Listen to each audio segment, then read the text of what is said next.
আমরা বলেছি 10 বছরের বেশি প্রধানমন্ত্রীর দায়িত্ব পালনের সুযোগ বন্ধ করতে হবে। 5 নম্বর, শাসন ব্যবস্থায় ভারসাম্য আনতে একই ব্যক্তির একই সাথে দলীয় প্রধান, সরকার প্রধান ও সংসদ নেতা হওয়ার বিধান বাতিল করতে হবে। আমরা 9টা দাবি আনছি।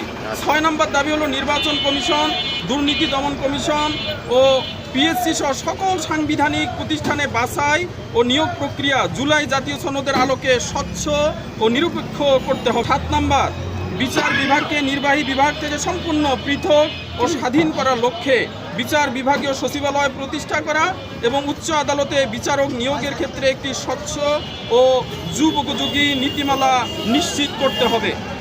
8ম, গুম এবং বিচার বহির্ভূত হত্যাকাণ্ডের সংস্কৃতি চিরতরে নির্মূল করতে একটি শক্তিশালী স্বাধীন গুম কমিশন ও মানবাধিকার কমিশন গঠন করতে হবে। শেষ দাবি হলো আমাদের ছাত্র জনতার আকাঙ্ক্ষা ও রাষ্ট্র সংস্কারের লক্ষ্যে অন্তর্বর্তী সরকার কর্তৃক প্রণীত গণভোট অধ্যাদেশ সহ 20টি জনগুরুত্বপূর্ণ অধ্যাদেশকে দ্রুত আইনি রূপ প্রদান করতে হবে।